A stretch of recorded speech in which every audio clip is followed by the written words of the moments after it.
Salah satu daerah yang kita datangi dalam perjalanan ini adalah Mamasa. Di episode-episode sebelumnya, kita lebih banyak menceritakan seputar budayanya. Tapi kalian tahu nggak, kalau Mamasa juga dikenal dengan kopinya, sama seperti Toraja dan Sulawesi pada umumnya. Saya, Salini Rengganis, bersama Eiger dan Toraja Melo, kali ini akan menceritakan pengalaman kami mencicipi kopi asal Sulawesi, tepatnya dari Mamasa. Inilah tentang perjalanan, Suara dari Sulawesi, episode Aroma di Lembah Celebes.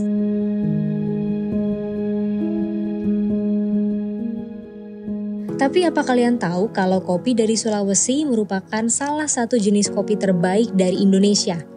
Buktinya, salah satu koperasi petani kopi asal Mamasa pernah menjuarai kontes kopi Specialty Indonesia ke-10 yang diselenggarakan oleh AEKI di Filosofi Kopi Yogyakarta pada tahun 2018. Bahkan dari informasi yang kita dapatkan, kopi asal Mamasa juga sudah diekspor ke beberapa negara. Hebat ya! Kurang rasanya kalau kita tidak membahas kopi Toraja yang sudah melegenda. Kopi dengan rasa dan aroma yang mudah dinikmati oleh banyak orang. Nanti aku akan coba keduanya. Gak cuma coba loh, aku juga akan datangi produsennya. Kali ini aku mendatangi satu toko di Mamasa Kota, tepatnya di Jalan Demarantang. Katanya, ini salah satu produsen kopi Mamasa yang masih underrated. Hidden gem lah kalau kata anak zaman sekarang. Namanya Toko Kopi An Nur. Berkat bantuan teman-teman Toraja Melo, aku bisa bertemu dengan pemiliknya langsung. 200 kalau Arabica. Robusta 110. Minimal beli berapa? Minimal beli berapa kilo?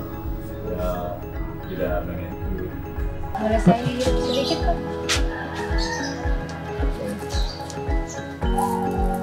Ini Arabica ya? Iya. Wangi sekali. Saya ambil yang ini ya Pak? Iya boleh.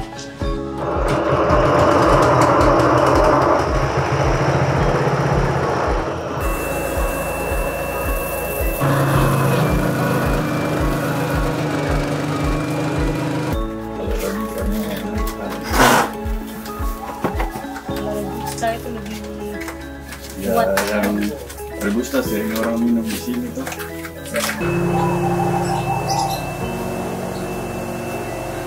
Ketemu lagi. Mari Pak.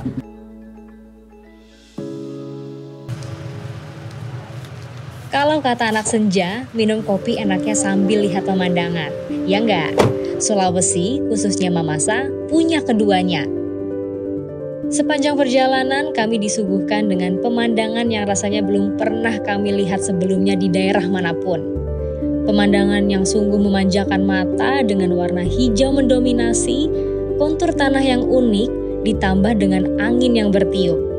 Pas nih untuk tidur siang. Menurut artikel yang kami baca, jalan ini merupakan Jalan Nasional Mamasa dan Toraja atau Jalan Poros Toraja Mamasa.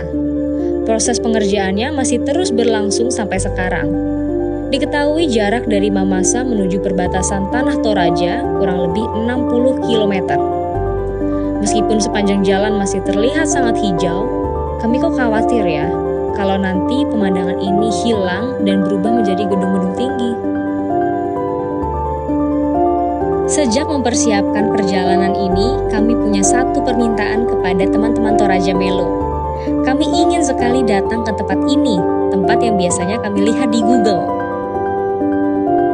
Bukit Olon namanya, sebuah area perbukitan yang disebut sebagai surga tersembunyi di Tanah Toraja. Tapi sekarang kita kenalan dulu dengan Pak Yohan Tangkesalu, sebagai Perhimpunan Hotel dan Restoran Indonesia untuk area Toraja. Sebenarnya bisa dibilang bahwa Toraja adalah tempat pariwisata yang most visit dan must visit gitu. Paling banyak didatangi dan mesti didatangi. Kenapa? Karena memang tempat yang indah di Indonesia ada banyak, dari Sabang sampai Merauke ada banyak. Tetapi yang ada di Toraja ini tidak ada di tempat lain. Dan uniknya adalah Toraja adalah satu-satunya suku yang masih mempraktekkan budaya yang melakukan upacara adat, baik itu Rembu Solo atau Rembu Tuka, di mana yang masih dipraktekkan. Contohnya di Borobudur, megalitik culture-nya sudah nggak ada, sudah menjadi tempat yang tinggalkan. Maca Picchu sudah ditinggalkan.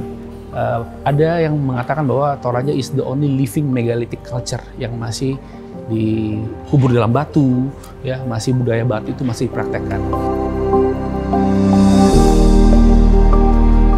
Menurut saya adalah dengan adanya diferensiasi dan juga mungkin anak-anak muda yang datang kembali dan memberikan sense bahwa traveling itu juga berhubungan dengan kenyamanan. Ada tempat makan yang mumpuni, tempat nginap yang mumpuni untuk semua budget, akan memajukan Toraja untuk menjadi tempat yang ramah, accessible untuk semua market. Semua orang pasti tertarik untuk berpariwisata, berjalan-jalan gitu. Untuk anak-anak mudanya bisa berwisata adalah yang sekarang pasti dengan alam dan dengan kopi. Tidak ada yang lebih nikmat dibandingkan secangkir kopi Toraja langsung di Tanah Toraja. Kami mampir sejenak ke KAA Kopi Toraja milik Bapak Sulaiman Miting yang sudah berdiri sejak tahun 2014. Kopi Toraja merupakan salah satu jenis kopi yang paling mudah ditemukan dimanapun. Kopi ini memiliki salah satu ciri khas, yaitu tingkat keasaman yang lebih rendah, sehingga lebih cocok di lidah kebanyakan orang. Kami sempat diajak berkeliling oleh Bapak Sulaiman, melihat bagaimana kopi Toraja diolah. Arabica tuh ditanamnya di ketinggian ya? Iya, di atas 1.300. Kalau Robusta ketinggian 600 sudah jadi. Oh gitu. Iya. Kalau Arabica yang paling disukai yang mana Pak? Yang awan, sapan atau? Kalau wanita senang di awan, lembut. Awan? Ya, kalau yang lembut dan lebih harumnya lebih tinggi itu di Pulu. Sedikit fakta yang kami temui tentang kopi Toraja adalah pada era abad ke-16, Toraja dikenal dengan sebutan Tanah Celebes saat masa pendudukan Portugis. Hal ini juga membuat kopi dari Toraja dikenal sebagai kopi Celebes. Tanaman kopi di Toraja dibudidayakan pada ketinggian 700 sampai 2100 meter di atas permukaan laut.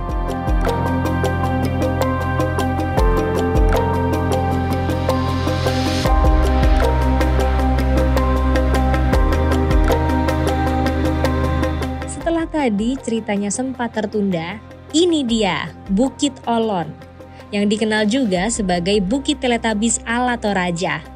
Tapi ini sih lebih bagus dari Bukit Teletabis. Kawasan yang hanya dihuni sekitar 30 kepala keluarga ini digunakan warga sebagai tempat peternakan sapi dan kuda serta lahan perkebunan. Aku, tim Eiger maupun tim Toraja Melo yang juga baru-baru ini ke Bukit Olon tidak bisa berkata-kata. Tak henti-hentinya kami dibuat kagum dan berucap syukur dalam hati menjadi manusia yang terpilih untuk hidup di Indonesia. Lantas, nikmat mana lagi yang kau dustakan?